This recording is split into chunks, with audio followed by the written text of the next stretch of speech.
Hey there guys, DCSU here and welcome to another Master Duel video. This time, I'm making a prank kids video.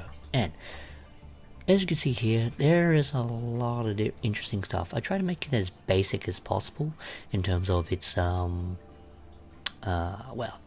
ratios and stuff. Because, for one, there is actually some other things you can actually add in this version compared to like other versions you've seen online. So I just want to break down what I run in my version.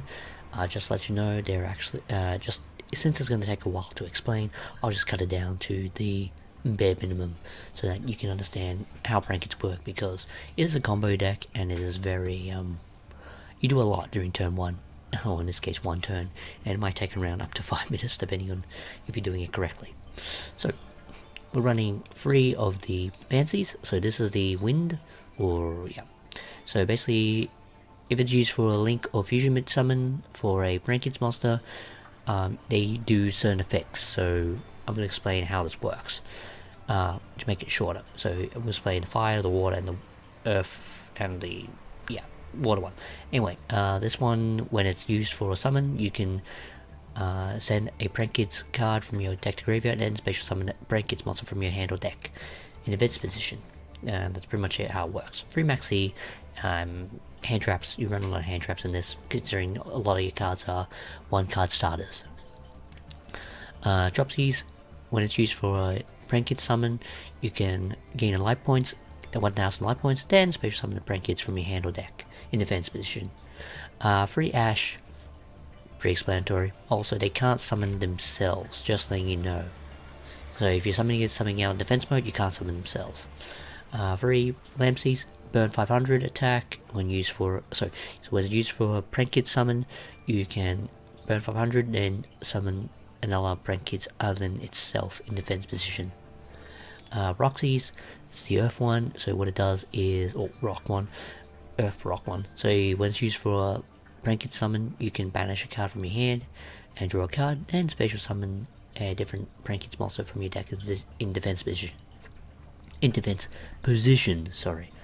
I'm trying to talk too fast, but I'm trying to make it as simple as possible. And 2 Nibiru, because I only own 2, and I try to make enough space to play 2 or 3. But I chose to put 2 instead because that's a good number. 1 Duster, because back row is annoying.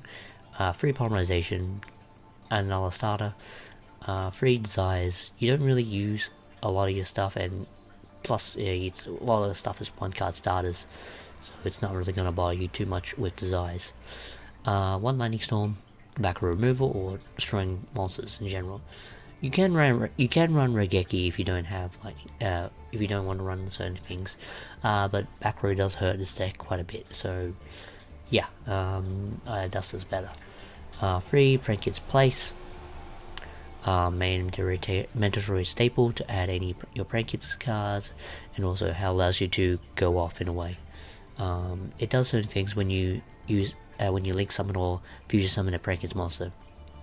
So if you fusion summon, all your monsters gain 500 attack. If you link summon, all your opponent's monsters lose 500 attack. Very simple. Brankins Pranks, it is a token summoner, and also discard a Brankins card and special summon a Brankins token. Can't be attributed.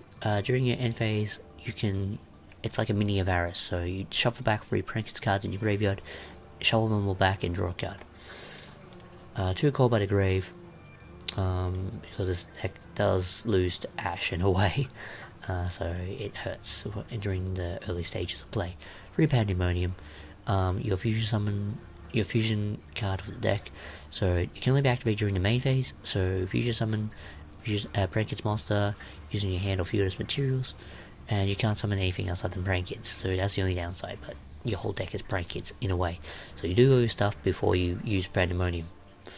And 3 Imperm, because hand trap, running a lot of hand traps, since this deck is a lot of 1-card starters. 1 Rocket Ride, you can run a second Rocket Ride if you want to, since I do own 2, but I didn't have enough room, and also the deck is already strong enough as it is to run a second copy. I don't know what I'll take out. Maybe a Weather Washer, because I don't really need as much, considering I only run it once. But then again, it does come up a second time. So what it does is you don't really use the first effect too much, but you use it just to chain block. So what you usually do it? So what you usually use it for during your main phase, during your turn, is that you tribute this and summon 2 Prankits monsters with different names from your graveyard that are non-fusion. So yeah, you can use them for materials for anything Prankits related.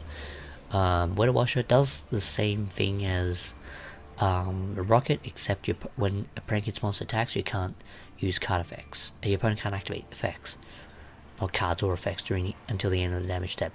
Also, during your opponent's turn, tribute it and target 2 non-fusion Prankits monsters in the graveyard, special summon them, and they can't be destroyed by battle this turn.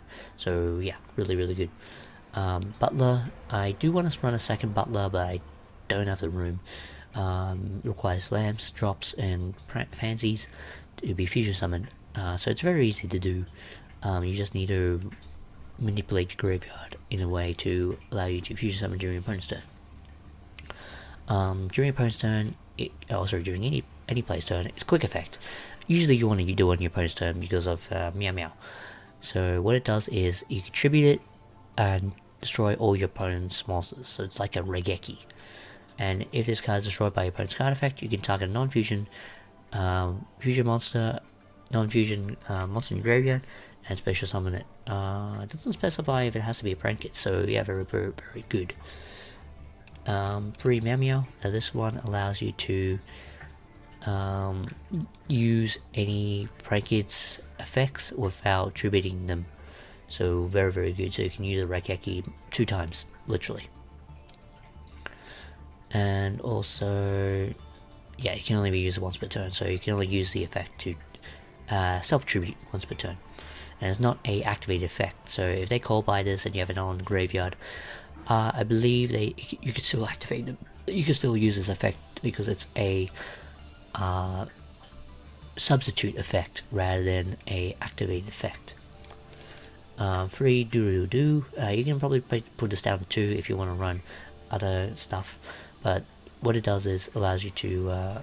So what it does is when it's link summon, you can add a Prankit spell trap from your deck to your hand. Also, during the same turn or any turn, you contribute this card and target 2 Prankits cards in graveyard, add it back to hand, except link monsters. So very good. 2 Bow Wow.